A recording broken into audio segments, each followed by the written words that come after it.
नमस्कार, स्वागत है आपका पहाड़ प्रभात में। आपके साथ मैं हूं अंजलि भंडारी और रुक करेंगे बड़ी खबर की ओर। बड़ी खबर, बड़ी जानकारी आ रही है, वो आपको बता दें। बड़ी जानकारी, विधानसभा शीतकालीन सत्र का आज दूसरा दिन। ये इस वक्त की बड़ी खबर। प्रश्नकाल के साथ 11 बजे शुरू होगी सदन की कार्रवाई। तो हिमाचल विधानसभा शीतकालीन सत्र का आज दूसरा दिन है। जानकारी आपको दे दें, 11 बजे सदन की कार्रवाई जो है शुरू होगी। पर्यटन व्यवसाय को बढ़ावा देने पर चर्चा होगी सदन के भीतर आज। साथ ही चंबा से विधायक नीरज नायर विचार रखेंगे। विधानसभा शीतकालीन सत्र का आज दूसरा दिन। प्रश्नकाल के साथ 11 बजे कार्रवाई शुरू होगी। रणधीर शर्मा पेश करेंगे ध्यानाकर्षण प्रस्ताव। ये बड़ी खबर आपको बता रहे हैं। तो हिमाचल विधानसभा शीतकालीन सत्र का आज दूसरा दिन है। अब तक क्या क्या हुआ वो भी हम आपको पॉइंटर्स के जरिए दिखा रहे हैं। सर्वसहमति से चयन डिप्टी स्पीकर का हुआ है। सिरमौर जिले को दूसरा बड़ा पद मिला है। सीएम सुक्खू ने बीजेपी को जवाब दिया। कर्ज के आरोप को निराधार मुख्यमंत्री ने बताया है। और वाटर सेस पर सीएम की दो टूक के, तो ये अब तक यहां पर रहा है। और आज दूसरा दिन है हिमाचल विधानसभा शीतकालीन सत्र का। प्रश्नकाल के साथ 11 बजे जो कार्रवाई है वो यहां पर शुरू होगी। ये इस वक्त की बड़ी खबर आपको बता रहे हैं। तो अब तक क्या क्या हुआ है सदन में पहले दिन की कार्रवाई, वो हम आपको पॉइंटर्स के जरिए दिखा रहे हैं। और आज दूसरा दिन रहने वाला है हिमाचल विधानसभा शीतकालीन सत्र का। तो आज दूसरा दिन जो है वो काफी महत्वपूर्ण यहां पर रहेगा। 11 बजे सदन की कार्रवाई यहां पर शुरू होगी। तो बीजेपी विधायक रणधीर शर्मा पेश करेंगे ध्यानाकर्षण प्रस्ताव। प्रदेश में बढ़ रही बीमारियों जैसे कि कैंसर, किडनी, हृदय रोग पर चर्चा होगी। चंबा से विधायक नीरज नायर पर्यटन व्यवसाय को बढ़ावा देने पर सदन में बात रखेंगे। तो ये फिलहाल यहां पर रहने वाला है। आज हिमाचल विधानसभा शीतकालीन सत्र का दूसरा दिन है और आज दूसरे दिन काफी महत्वपूर्ण यहां पर रहने वाला है। प्रश्नकाल के साथ 11 बजे सदन की जो कार्रवाई है वो शुरू हो जाएगी। रणधीर शर्मा पेश करेंगे ध्यानाकर्षण प्रस्ताव। प्रदेश में बढ़ रही बीमारियों पर चर्चा यहां पर की जाएगी। साथ ही विधानसभा शीतकालीन सत्र का दूसरा दिन है, तो बेहद महत्वपूर्ण ये रहने वाला है।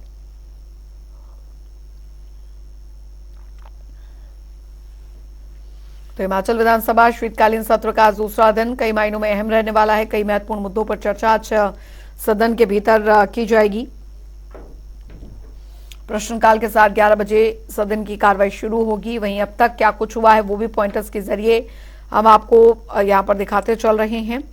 तो सिरमौर जिले को दूसरा बड़ा जो पद है वो मिला है। सीएम सुक्खू ने बीजेपी को जवाब दिया है। कर्ज के आरोप को निराधार बताया है, जो कि विपक्ष की तरफ से लगातार लगाए जा रहे हैं। और हिमाचल ब्यूरो चीफ विकास शर्मा हमारे साथ धर्मशाला से इस बीच जुड़ गए हैं जानकारी के साथ। विकास, आज हिमाचल विधानसभा शीतकालीन सत्र का दूसरा दिन है। आज क्या कुछ महत्वपूर्ण रहने वाला है दूसरे दिन सदन के भीतर जो चर्चा का विषय रहेगा? देखिए, जैसे पिछले कल आक्रामक रुख में जो है वो विपक्ष दिखा और सदन की शुरुआत पहले ही नारेबाजी की और किस तरह से गारंटियों को लेकर सरकार के ऊपर हमला किया गया। और ये सब विधानसभा सत्र की शुरुआत से पहले हुआ है। और ऐसे में अगर पूरे दिन की बात करें तो लगभग ये कह सकते हैं कि जो भोजनावकाश था उससे पहले पहले यानी 2 बजे से पहले पहले जो कार्रवाई चली वो पूरी तरह से शांतिपूर्ण तरीके से चली। प्रश्नकाल हालांकि 15 मिनट का ही हो पाया, उससे पहले शोकोद्गार और बहुत सारी चीजें थी। लेकिन उसके बाद यानी 2 बजे के बाद जो है वो वाटर सेस के मुद्दे को लेकर, जहां एक तरफ आरोप और प्रत्यारोप जो है सदन के भीतर देखने के लिए मिले। जयराम ठाकुर जो कि नेता प्रतिपक्ष है और मुख्यमंत्री सुखविंदर सिंह सुक्खू, इनके बीच कुछ नोकझोंक जो है वो भी सदन के भीतर देखने के लिए मिले। लेकिन आज का दिन कई मायनों में बहुत अहम है। देखिए, एक तो हंगामा आज किसी न किसी चीज को लेकर जरूर बरप सकता है। कई ऐसे महत्वपूर्ण मुद्दे हैं जिनको लेकर आज चर्चा की जानी है, चाहे वो नियम 62 के तहत करें या फिर नियम 130 के तहत 2 चर्चाएं हैं, या फिर नियम 61 के तहत भी आधे घंटे की चर्चा जो है वो यहाँ पर मांगी गई है। पिछले कल अभी जो विपिन परमार ने चर्चा मांगी थी, जो गंभीर बीमारियां हैं उसके ऊपर सदन विचार करे, तो वो आज भी चर्चा जो है वो जारी रहेगी। उसी से शुरुआत होगी और उसके बाद ये तमाम चीजें जो है वो देखने के लिए मिली। देखिए, लगातार विपक्ष जो है वो हमलावर रुख इख्तियार किए हुए है और ये कहना है उनका कि झूठ बोलकर गारंटियां जिस तरह से जो है वो कांग्रेस ने की थी, उसके बाद उन गारंटियों को पूरा ये सरकार जो है कांग्रेस की वो नहीं कर रही है। लगातार लोगों को झूठ बोला जा, गुमराह किया जा रहा है और इसी को आगे जो है वो कंटिन्यू किया जा रहा है। अब देखना यही होगा कि क्या सदन की कार्रवाई आज पूरे तरीके से ठीक से शांतिपूर्ण तरीके से चलती है या फिर हंगामा सदन के भीतर देखने के लिए मिल सकता है। एक बहुत ही महत्वपूर्ण, देखिए 11 बजे आज प्रश्नकाल के साथ शुरुआत जो है वो सदन की कार्रवाई की होगी। उसके बाद 1 घंटे तक ये प्रश्नकाल चलेगा और उसके बाद लगातार वो चर्चा जो पिछले कल विपिन परमार की रह गई थी नियम 130 तहत, वो आज कंटिन्यू होगी। और उसके बाद कुछ विधेयक जो हैं वो संशोधन के लिए रखे गए हैं, जिनमें अहम यही रहेगा कि जो पर्यटन विकास को लेकर जो है वो बातें की जा रही है कि अब हिमाचल प्रदेश में किस तरह से आय में बढ़ोतरी यहाँ पर हो सकती है। तो उसके लिए उसकी रजिस्ट्रीकरण के लिए जो है वो जो संशोधन विधेयक है आज उसको जो है पुनर्स्थापित यहाँ पर किया जाएगा। और उसके साथ ही देखिए नियम 130 के तहत जो है वो भी चर्चा जो मांगी गई है, दो बहुत ही महत्वपूर्ण, क्योंकि पर्यटन के लिहाज से चंबा क्षेत्र को किस तरह से विकसित किया जा सकता है, क्या वहां पर किया जा सकता है, इसको लेकर नीरज नैयर जो कि विधायक हैं उनकी तरफ से जो है ये प्रस्ताव यहाँ पर रखा जाएगा कि चंबा के साथ साथ और जिस तरह बाकी जिलों में जो है पर्यटन की अपार संभावनाएं देखी जा रही है और सरकार उस पर काम कर रही है, उसी तरह से चंबा में भी ये सब चीजें जो है वो करने की आवश्यकता है, क्योंकि चंबा में भी अपार संभावनाएं पर्यटन की दृष्टि से हैं। और इसी तरह से जो विनोद सुल्तानपुरी है वो यहाँ पर जो है आधे घंटे की चर्चा की यहाँ पर मांग कर रहे हैं। रणधीर शर्मा, बहुत ही महत्वपूर्ण मुद्दा, देखिए हाल ही में कुछ समय पहले हमने देखा कि करंट लगने से जो एचटी लाइन है उससे किन्नौर के रिकांगपियो क्षेत्र में एक जो व्यक्ति है, एक जो कर्मचारी है, उसकी यहाँ पर मौत हुई थी। तो ऐसे में ध्यानाकर्षण ये भी किया जाएगा कि मुख्यमंत्री इसके ऊपर जो है वो ध्यानाकर्षण करें और जवाब दें कि आखिरकार किस तरह से जो मुआवजा है या फिर जो आगे की घटनाएं इस तरह की ना हो, इसके लिए बात की जाएगी। निश्चित रूप से आज कई मायनों में अहम है। लोगों को उम्मीदें हैं कि जो प्रश्नकाल के दौरान विधायक जो चुनकर वहां पर जनता ने जिनको भेजा है, आज वो अपने समस्याएं, जनता की समस्याएं जो है वो विधानसभा के पटल पर रखें, सभी सदस्यों के सामने करें और उनका कुछ एक निदान जो है वो यहाँ पर होगा। तो ऐसे में मंत्रियों से सवाल सीधे पूछे जाएंगे, चाहे वो सत्ता पक्ष हो चाहे वो विपक्ष हो। देखना ये होगा कि क्या आज प्रश्नकाल ठीक से चलता है, क्योंकि आज सत्र की शुरुआत से पहले दोनों ही दल एक सूक्ष्म बैठक जो है वो आज करेंगे, जिसमें ये रणनीति बनाई जाएगी कि आज क्या जो है वो सदन के भीतर होगा, किस तरह से मुद्दे उठाए जाएंगे और किस तरह से आक्रामक रुख जो है वो इख्तियार करना है, इसके लिए भी रणनीति जो है वो आज बनने वाली है। और ठीक जब सदन खत्म होगा, जब कार्रवाई इसकी खत्म होगी, उसके बाद कैबिनेट की एक अहम बैठक जो है वो भी राज्य सरकार की तरफ से रखी गई है। तो निश्चित रूप से आज नजर इस कैबिनेट की बैठक में के ऊपर भी रहेगी। आज बहुत से महत्वपूर्ण मुद्दे हैं जिनको इसमें डिस्कशन के लिए रखा जरूर गया है, लेकिन अभी तक एजेंडा जो है वो साफ नहीं किया गया है राज्य सरकार की तरफ से कि मंत्रिमंडल की बैठक की जानकारी सबसे पहले सदन को देनी होती है, उसके बाद जानकारी जो है मीडिया या फिर जनता को यहां पर दी जाती है। तो देखना ये होगा कि क्या आज सदन की कार्रवाई ठीक से चलती है, क्योंकि बहुत ही कम 5 बैठकें जो है इस पूरे सत्र के दौरान रहने वाली है शीतकालीन सत्र में, लिहाजा आज का दिन भी कई मायनों में अहम जो है वो यहाँ पर माना जा रहा है। अंजलि, बिल्कुल विकास, हालांकि इस बीच अगर बात हिमाचल की जाए और उसके इकोनॉमी की यहाँ पर की जाए, अर्थव्यवस्था को यहाँ पर बढ़ाने के लिए, सुदृढ़ करने की बात, क्योंकि ये काफी महत्वपूर्ण यहाँ पर मुद्दा हो जाता है और सबसे बड़ा जो फैक्टर है वो है पर्यटन व्यवसाय, जो कि पूरी तरीके से ठप हुआ आपदा के बाद। इसको भी बढ़ावा देने की बात यहाँ पर की जा रही है। सदन के भीतर पर्यटन व्यवसाय को बढ़ावा देने पर भी सदन में आज बताया जा रहा है विधायक नीरज नायर जो है वो इसमें अपना जो बात है वो यहाँ पर रख सकते हैं। देखिए बिल्कुल, और ये सरकार यानी सुक्खू सरकार जब से इसका गठन हुआ है उसके बाद बजट सत्र हुआ था और बजट सत्र के दौरान मुख्यमंत्री की बहुत सी ऐसी घोषणाएं थी जिसमें ये साफ कर दिया गया था कि ये सरकार जो है अब जो आर्थिक रूप से हिमाचल प्रदेश को कैसे मजबूत किया जा सकता है उसको लेकर काम करने वाली है। बड़ी बड़ी घोषणाएं जरूर यहाँ पर की गई, लेकिन अभी धरातल पर बहुत सी चीजों पर काम किया जा रहा है, ये दावा है सरकार का। यानी मुख्यमंत्री भी ये बात लगातार जनता टीवी से बातचीत में कह चुके हैं। अब पर्यटन एक देखिए सबसे बड़ी रीढ़ है, हिमाचल प्रदेश की इकोनॉमी की सबसे बड़ी रीढ़ है, और ऐसे में इस आर्थिक अर्थव्यवस्था को, इस अर्थव्यवस्था को कैसे संभालना है। 6000 करोड़ रुपए से ज्यादा का जो कारोबार है अकेला ये जो पर्यटन व्यवसाय है वो हिमाचल प्रदेश में करता है। और पर्यटन व्यवसाय जो होटलियर्स हैं या फिर जो बड़े उद्योगपति हैं, ये उन्हीं का नहीं बल्कि उसके साथ साथ प्रत्यक्ष और अप्रत्यक्ष रूप से इस व्यवसाय के साथ बहुत से छोटे कारोबारी जो है वो जुड़े हैं। लिहाजा कैसे फायदा पहुंचाया जा सकता है, कैसे ये चीजें की जा सकती है, ये तमाम चीजें जो है वो हिमाचल प्रदेश सरकार इस पर काम जरूर कर रही है। नीरज नैयर आज यही सवाल उठा रहे हैं कि चंबा एक जो ऐसा ऊपरी क्षेत्र है जहां पर बहुत से इलाके जो है वो दुर्गम क्षेत्र भी हैं, लिहाजा पर्यटन के अगर दृष्टि से हम देखें तो वो बेहद ही महत्वपूर्ण ये जिला है। और दूसरे जिलों में जिस तरह से गतिविधियां पर्यटन को लेकर की जा रही हैं, क्यों आखिरकार वो चंबा में नहीं की जा रही हैं, इस ओर जो है वो ध्यान सबका जो है वो लगाया जाएगा। और खास तौर पर राज्य सरकार के लिए कि आप देखिए और किस तरह से पर्यटन की दृष्टि से महत्वपूर्ण ये जिला है और इसको जो है इसकी अनदेखी जो है वो यहाँ पर नहीं होनी चाहिए। और इसके साथ ही पर्यटन की दृष्टि से जो अगर हम कहें तो टूरिज्म कैपिटल जो है वो जिला कांगड़ा को बनाया जाना है, इस बात की घोषणा पहले की जा चुकी है। बड़े उद्योगपतियों से मुख्यमंत्री जो है वो खुद दुबई गए थे और वहां पर उनके साथ बैठकें हुई और यह भी कहा गया कि पर्यटन व्यवसाय को बढ़ाने के लिए हिमाचल प्रदेश में आप आइए, यहाँ पर अपने बड़े होटल्स जो हैं या बड़े उद्योग जो हैं वो आप यहाँ पर लगाइए, जिससे हिमाचल प्रदेश न सिर्फ मजबूत हो बल्कि जो देश और देश ही नहीं बल्कि विदेशों में अलग छवि जो है वो हिमाचल प्रदेश की है वो यहाँ पर बनी रहे। लिहाजा पूरे देश का जो ध्यान है, मुख्यमंत्री लगातार अलग अलग मंच के माध्यम से ये कहते रहे हैं कि आप हिमाचल आइए, यहाँ के पर्यटन देखिए, यहाँ के पहाड़ों को देखिए, हम यहाँ के लंग्स हैं और ऐसे में लंग्स के अगर आपको अपने लंग्स ठीक करने हैं तो आप यहाँ पर आइए और हिमाचल प्रदेश की खूबसूरती, यहाँ के प्राकृतिक सौंदर्य और यहाँ की जो आबो हवा है उसका आनंद आप यहाँ पर ले सकते हैं। लेकिन ये तमाम चीजें तभी हैं जब आर्थिक रूप से हिमाचल प्रदेश मजबूत हो और बड़े उद्योगपति जो है वो यहाँ पर निवेश करें और होटल इंडस्ट्री यानी पर्यटन व्यवसाय जो है उसको बढ़ावा जो है वो तभी यहाँ पर मिल सकता है अगर सरकार उनको कुछ सुविधा दे। और किस तरह से वो चीजें चल सकती है, आज इसी को लेकर एक विधेयक जो है वो रखा जा रहा है सदन के भीतर और उसमें भी यही है कि पर्यटन विकास और जो रजिस्ट्रीकरण यहाँ पर किस तरह से यहाँ पर होके इसके जो नियम है उसमें संशोधन करके और जो है को आज पुनर्स्थापित यहाँ पर किया जाना है। बिल्कुल बिल्कुल, आप नजर बनाए रखिए इस खबर पर, हम आपसे आगे भी अपडेट लेते रहेंगे। बहुत बहुत शुक्रिया विकास शर्मा इस तमाम जानकारी के लिए।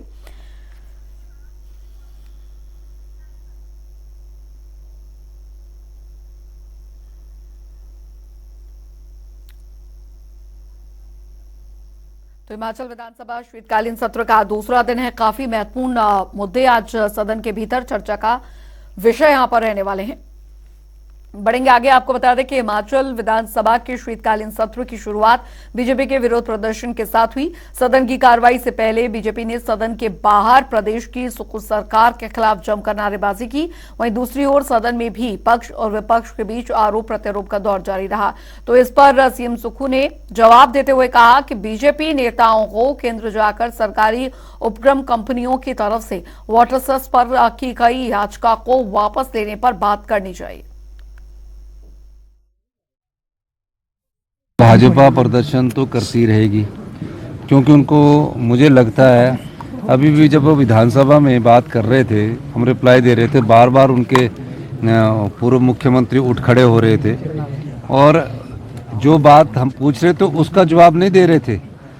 हमने कहा भी वाटर कमीशन में आप लोग जाइए और दिल्ली में आप केंद्र सरकार के जो उपक्रम हैं, जो एनटीपीसी है, एनएचपीसी है, एसजेवीएनएल है, उनको बोलिए कि जो वाटर कमीशन की आपने रिट की है हिमाचल प्रदेश हाई कोर्ट में, उसको विड्रॉ करिए और हमारे जो पैसे हिमाचल के लोगों के बनते हैं वाटर कमीशन के रूप में उसको दीजिए।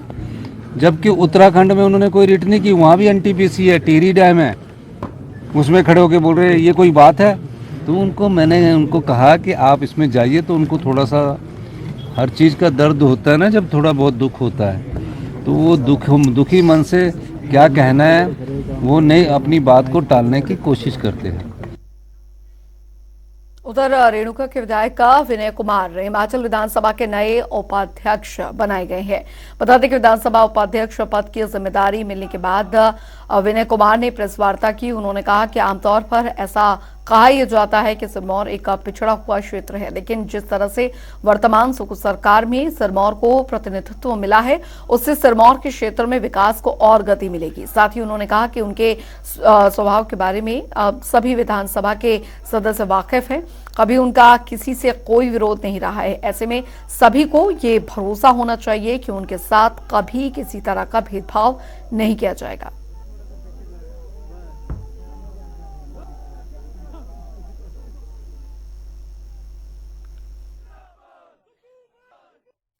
मैं विश्वास दिलाता हूं कि जो हमारे विधानसभा क्षेत्र की जो विकास है उसको हम गति देंगे और आगे बेहतर काम कर सकेंगे। देखिए ऐसा है, उनको पता है, मेरे साथ सभी जो सदस्य है बहुत लंबे समय से रहे और हमारा कभी किसी से विरोध नहीं रहा है। तो उन्हें पता है कि हम जिस तरह की कार्यशैली हमारी है तो निश्चित तौर पे हम सभी को एक समान देखेंगे। सिरमौर के लिए किस प्रकार से मानते हैं? देखिए, ऐसे हमेशा बोला जाता है कि सिरमौर हमारा पिछड़ापन जो है बहुत ज़्यादा है सिरमौर में, पर हम ये देख रहे हैं कि जिस तरह से हमें पदों से नवाजा गया है और उस तरह से गति आएगी विकास में, और जो भी हमारे से सिरमौर की जनता के लिए बन पड़ेगा हम उसमें दिन रात मेहनत करेंगे और सिरमौर को आगे ले जाएंगे। उधर आपको बता दें कि प्रदेश स्वास्थ्य सचिव एम सुधा देवी और साथ ही स्वास्थ्य निदेशक डॉक्टर गोपाल बेरी ने हमीरपुर मेडिकल कॉलेज का दौरा किया और इस दौरान उन्होंने कॉलेज में स्वास्थ्य सुविधाओं का जायजा भी लिया। साथ ही उन्होंने अजोल सप्पड़ में निर्माणाधीन परिसर का भी निरीक्षण किया और निर्माण कार्यों में हो रही देरी पर अधिकारियों से जवाब मांगा है। मैडम जो सेक्रेटरी हेल्थ हैं उन्होंने सबसे पहले मेरठ में किया, उसके बाद जोर सप्पड़ में किया। जोर सप्पड़ में तो जो मुख्य मुद्दा वही रहा, एक पूरी जो उन्होंने मीटिंग ली, प्रिंसिपल भी थे उसमें और पूरा कंस्ट्रक्शन स्टाफ जो था वहाँ का, इंजीनियर, एक्सिल, सभी IPH, इलेक्ट्रिसिटी डिपार्टमेंट सभी थे यहाँ पे, कि इसकी कंप्लीशन करें। पहले ही कॉलेज जो वो लेट हो चुका था, उसको जल्दी से जल्दी कंप्लीट करें। और जो उन्होंने कल निर्देश किए थे उन्होंने कहा कि 31 मार्च तक हमें जो है वो 31 जनवरी तक जो इसको कंप्लीशन का जो वो करने का पूरा कोशिश करें, और हम इसको चाहेंगे कि 31 जनवरी तक जो है पूरा हो जाए। उधर साल 2024 में आयोजित होने वाले लोकसभा चुनावों की तैयारियों में दोनों राजनीतिक दल जुट चुके हैं। बीजेपी के प्रदेश सचिव नवनीत गोदयाल ने सोलन के एक निजी होटल में प्रेस कॉन्फ्रेंस की। इस दौरान उन्होंने बीजेपी प्रदेश अध्यक्ष राजीव बिंदल और SC मोर्चा के अध्यक्ष राकेश डोगरा का आभार जताया और 2024 लोकसभा चुनावों पर बयान देते हुए कहा कि केंद्र में एक बार फिर से नरेंद्र मोदी के नेतृत्व में बीजेपी अपनी जीत का परचम लहराएगी। जो नवीन दायित्व मेरे को परसों मिला है वो है भारतीय जनता पार्टी SC मोर्चा प्रदेश सचिव, और पूरी निष्ठा से उसका मैं निर्वहन करूंगा। क्या मुख्य प्राथमिकता आपकी रहने वाली है? प्राथमिकता ये रहेगी भाई संगठन को मजबूत किया जाए, ज्यादा से ज्यादा लोगों को जो अपना SC वर्ग है उसको पार्टी के साथ जोड़ा जाए, और जो अपनी जो शिमला लोकसभा जो पार्लियामेंट्री है ये एक SC बहुल पार्लियामेंट्री है, तो इसमें जो है SC मोर्चे की एक विशेष भूमिका रहने वाली है, तो संगठन को मजबूत करना ही एक प्राथमिकता रहेगी। जी 2024 के सब चुनाव भी आ रहे हैं, तो इसमें किस तरह की भागीदारी आपकी रहेगी और संगठन में लगातार जो दायित्व दिए जा रहे हैं, क्या मान सकते हैं कि 2024 के इलेक्शन की तैयारी है? लोकसभा चुनाव की तैयारियां तो चली रही है, पार्टी संगठन अपने स्तर पर सब कुछ कर ही रहा है, और हम लोगों के भी ये विशेष जिम्मेवारी है, जो दायित्ववान हम लोग कार्यकर्ता हैं, कि हम लोग अपने संगठन को एक मजबूती प्रदान करें और पार्टी के लिए पूरी निष्ठा से काम करें। चलिए इसी के साथ पहाड़ प्रभात की खबरों में अभी के लिए फिलहाल इतना ही। वक्त एक छोटे से ब्रेक का।